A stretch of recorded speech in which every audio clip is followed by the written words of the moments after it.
Oh, give thanks unto the Lord, for he is good, for his mercy endureth forever.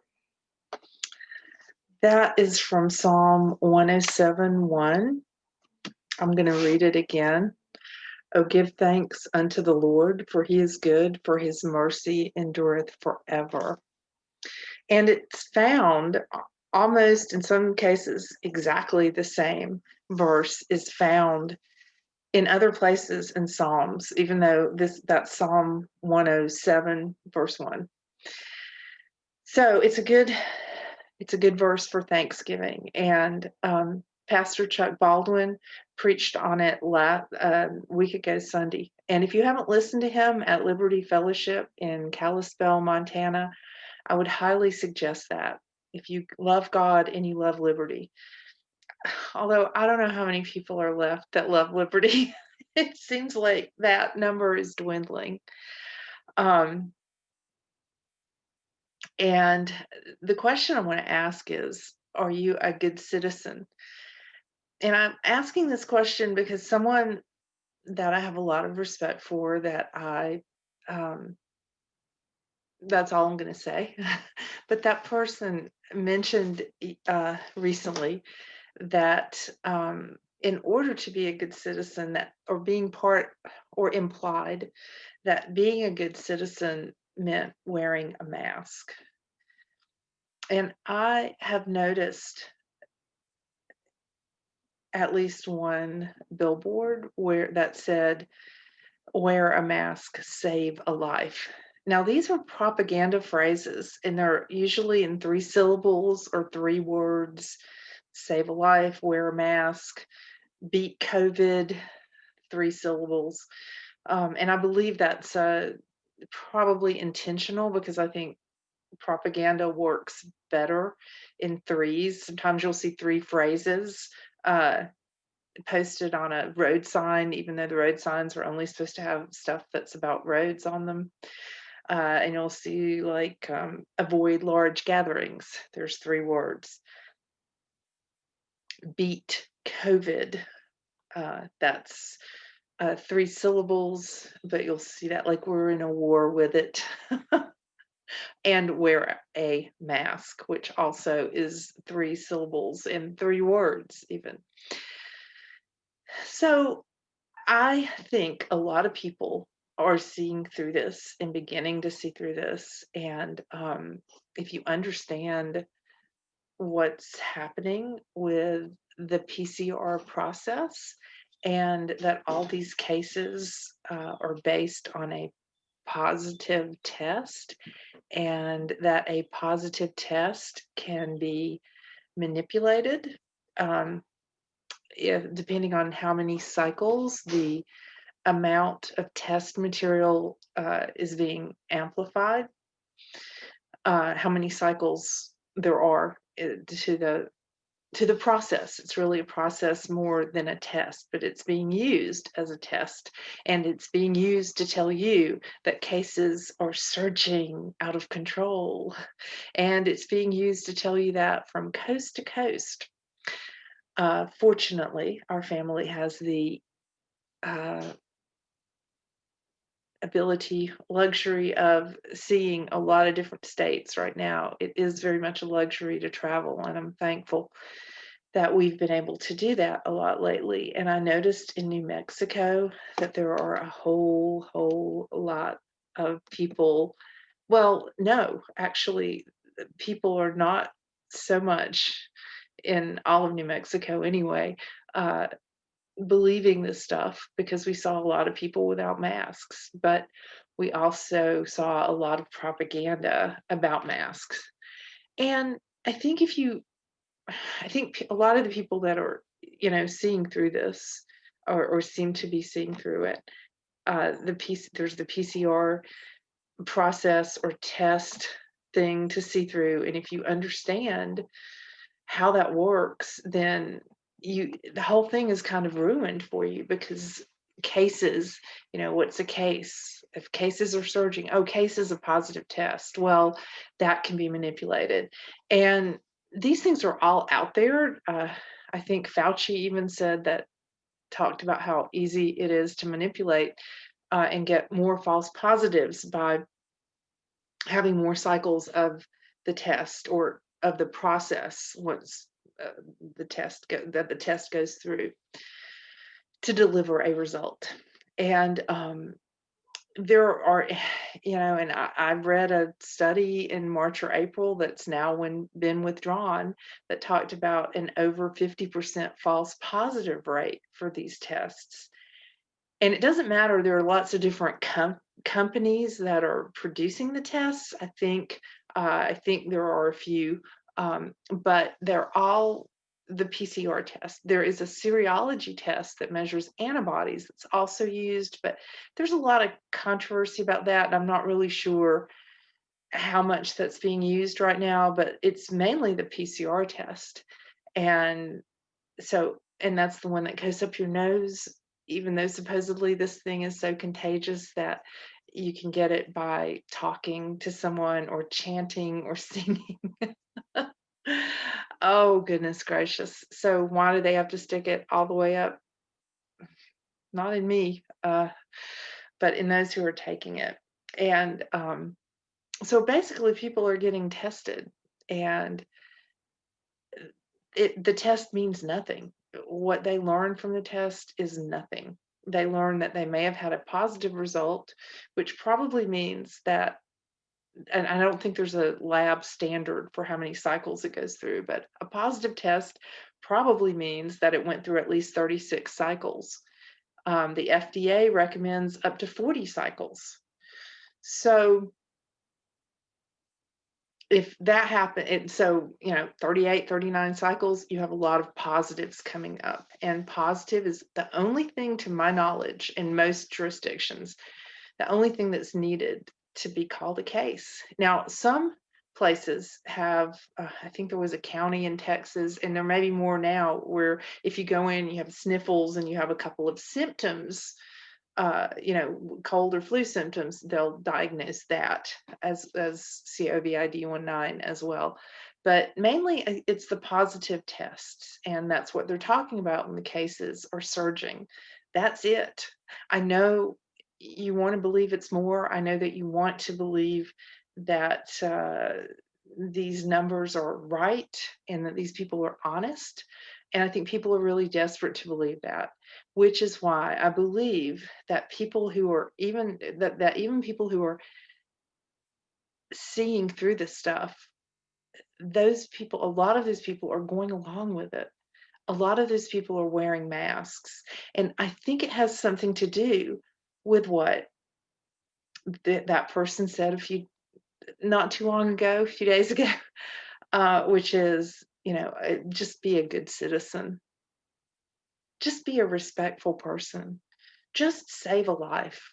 Now, some of you who have the common ear loop masks might have noticed on the packaging that it said it doesn't protect from any virus, or that's a paraphrase of what it says, that doesn't protect from a virus, that it doesn't really protect you from anything.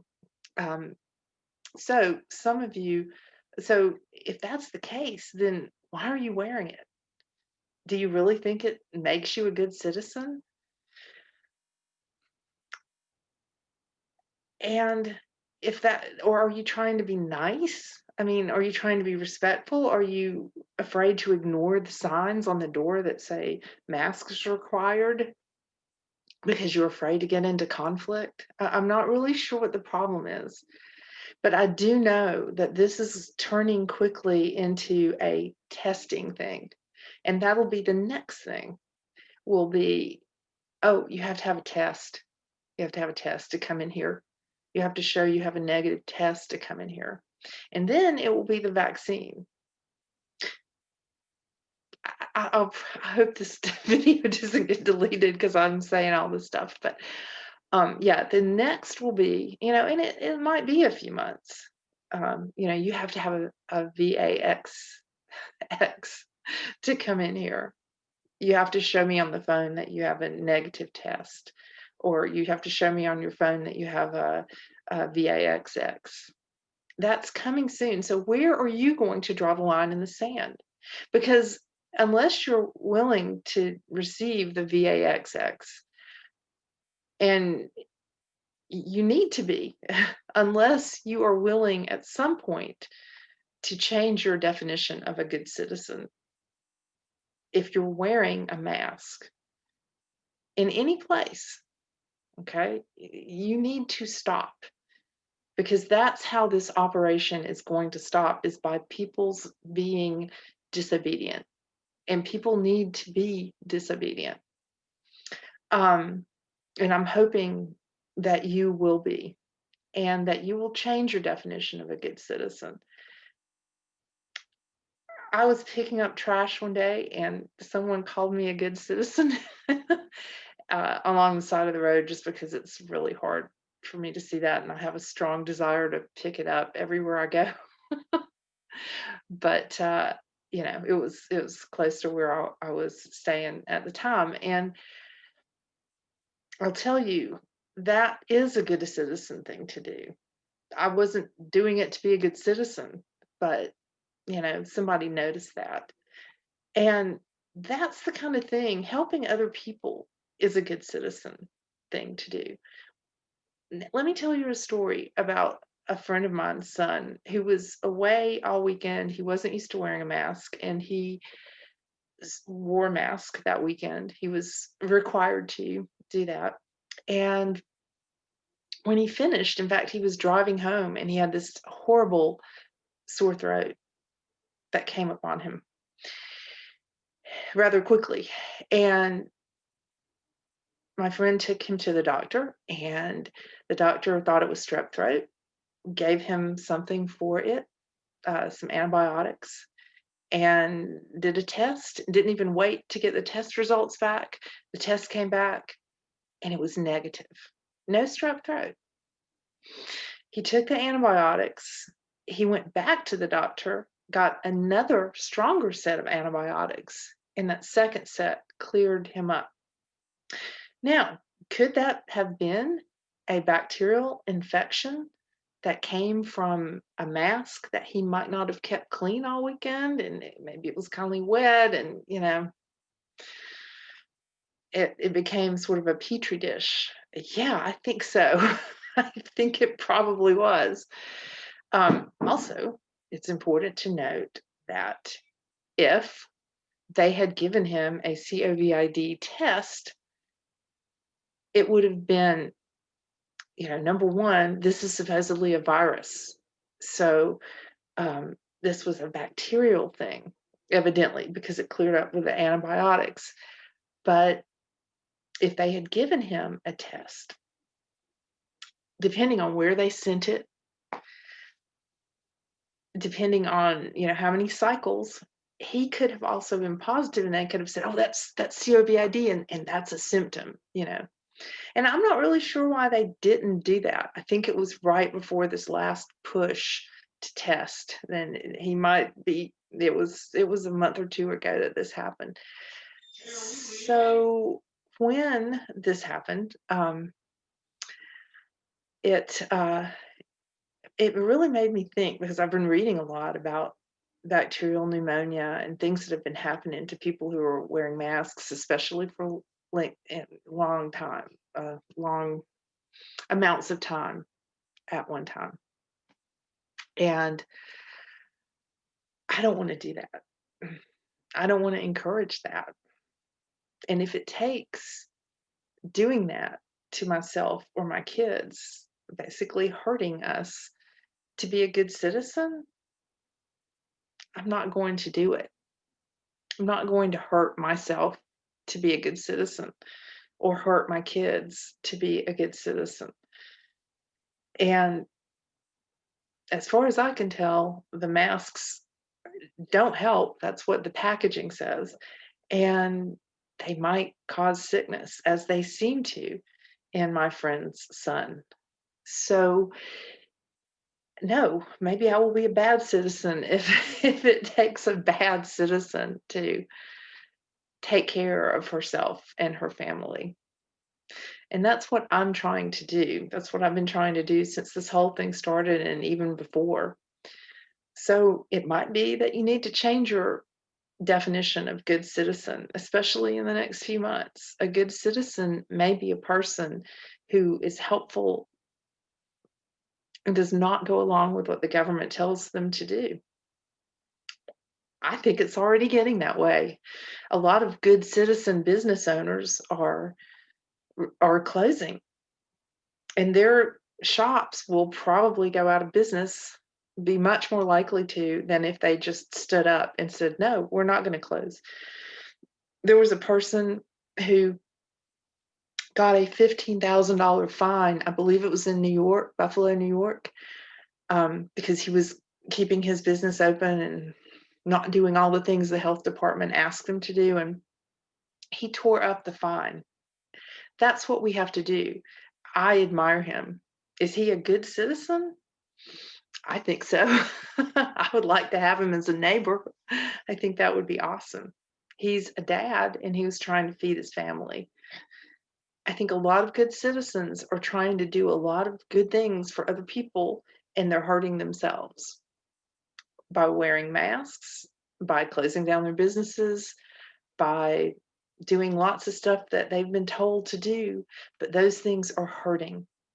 So I hope that you and others will be able to change your definition a little bit of a good citizen and think about what you want as a good neighbor. I definitely would want to have that guy in Buffalo as a neighbor.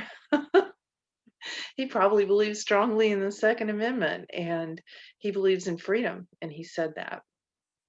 And to me, that's a really good citizen of any country or any state or city. So I hope there are more good citizens like that who are willing to tear up and disregard what tyrants ask us to do. And that's going to get harder because there's more and more propaganda. The schools are teaching this stuff, teaching the 6 feet apart, teaching the mask wearing ritual. They're teaching it. So if you can stay away from those, it's probably a really good idea. Okay, I've found my Charles Bukowski. What matters most is how well you walk through the fire. And I'm going to read We Needed Him by Bukowski. So big, with a cigar sticking out of his mouth, he listened patiently to the people, to the old women in the neighborhood who told him about their arthritis and their constipation, or about the peeping toms who looked in at their wrinkled bodies at night, breathing heavily outside the blinds. He had patience with people. He knew something as he sat down at the taco stand and listened to the coke heads and the meth heads and the ugly whores who then listened carefully to him. He was the neighborhood. He was Hollywood and Western. Those are two streets in LA, by the way, Hollywood and Western. Even the pimps with their switchblades stood aside when he walked by. Then it happened without warning. He began to get thin. He came to my door and asked if I had some oranges. He sat in my chair looking weak and sad. He seemed about to cry. I don't know what's wrong. I can't eat. I puke it all up. I told him to go to the doctors. He went to the Vets Hospital. He went to the Queen of Angels. He went to Hollywood Presbyterian. He went to other stranger places. I went to see him the other day. He had moved out of the neighborhood. He sat in a chair. Discarded milk cartons were on the floor, empty beef stew cans, empty Kentucky Colonel boxes, bags of uneaten French fries, and the stale stink. You need a good diagnostician, I said. It's no use, he said. Keep trying. I've found, he said, that I can drink buttermilk and it stays down. We talked some more and then I left. Now the old women ask me, where is he? Where is your friend? I don't think he wants to see them. I'll always remember him when there was trouble around this place, running out of his apartment and back, himself large and confident in the moonlight, long cigar in mouth, ready to write what needed to be set right. Now it's simple and clear that he waits as alone as a man can get. Even the devil has company, you know. The old ladies stay inside, the taco stand has lost its lure, and when the police helicopter circles over us in the night and the searchlight invades our windows, illuminating the blinds, it doesn't matter like it used to matter. It's as simple and clear as that. That is We Needed Him by Charles Bukowski. I hope that's added a little humanity to your day, and I hope that you will consider changing your definition of a good citizen to a good neighbor. And my neighbors are free to wear their masks or not. Um, I like it when they don't, and I'm not afraid, although I know a lot of people are. And I'm afraid this is going to get worse because a lot more people are being put into a state of fear and allowing themselves to be in a state of fear. So I hope that you're not. And I hope also that you wake up every morning and you are thankful for 5 things very quickly. It's a great way to get up in the morning. What 5 things would you be thankful for? Let's think. Okay, I already got more than 5. You probably do too. We have a lot to be thankful for, so let's keep that in mind as well. And I hope you have a wonderful day.